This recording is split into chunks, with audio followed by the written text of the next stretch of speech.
I have not seen anything related to the California DOJ on how to unwind bureaus of firearms. Okay, so I've answered this, Mark, and I'm going to send you some links to address, and we'll short order this so people understand. What is a gun? It's an unregistered firearm. What's a firearm? It's a registered gun. What is a gun?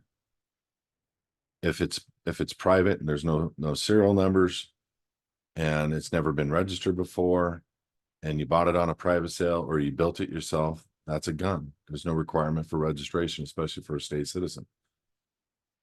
Over here, if you buy a Glock, it's got a serial number on it. It's already been pre-registered with the state. Goes to an FFL dealer. FFL dealer sells you a gun. You go on an application. I'm this, I'm that. I'm a U.S. citizen. I want to qualify, and that's how you bought it before you came to us. Now you basically glorified rented a gun from the DOJ and from the United States for a period of time, because anything that's registered belongs to them. As a matter of fact, in the element of trying to transfer a gun with the DOJ, you know what the DOJ wanted me to sign was that they have a right to come and take any of my guns at any time for any reason. They wanted me to sign that. And so we fell for a lack of knowledge, and this is a very touchy subject. If it were me, I would unregister my guns. I would put them all in gun trusts that I did not own. I would notice the DOJ of the transaction sale, and that would privatize the gun to a certain degree, because they know the last person that purchased it. They know that you had them, and now you're selling all of them at once. But what that does legally is it allows for you to give them notice of a sale to a private party, unnamed party. They know, that if they wanted, they can come to you and ask, what was the name of the party? You don't need to disclose anything because it's private, it's not public. Do they use tactics to scare you? Sure. Have I seen any of those tactics? Not to our members. I see what they're doing to people that have registered firearms right now. I see what they're doing to people that buy two guns at once. The Department of Justice and the ATF is showing up at their house. Show me your guns. I'm like, go pound sand, dude. Get out of here. We're gonna get a warrant. Get your warrant. Go pound sand. Get out of here. And I'm not trying to be rude to these guys, but who do they think they are, where they have a right to come and ask to see the guns that you buy? They don't have any rights. That's why they're knocking, and they don't have a warrant, and they're trying to scare people.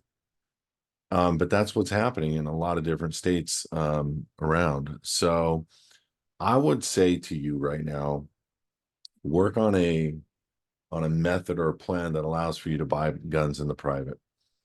And if it were me, I'd be making them unregistered 80/20s.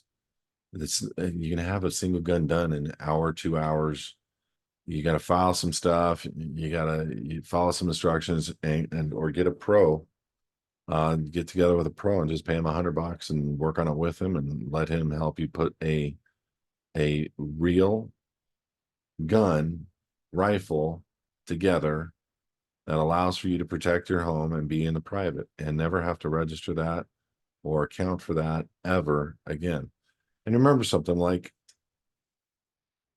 when they did the notice to steal everybody's gold in 1933, it was for all U.S. citizens.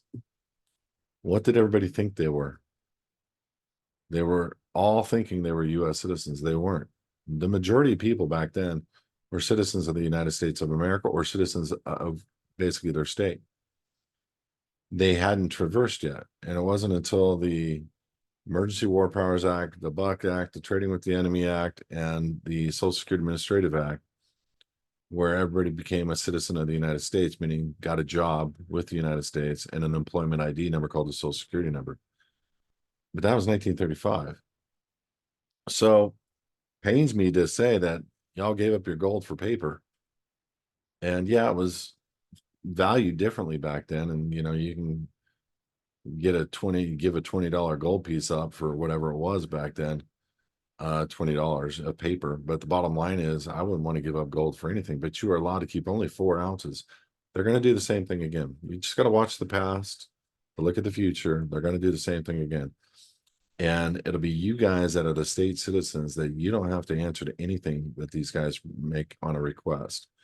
And it'll be our enforcement that's with you guys. And it'll be us as a people bonded together.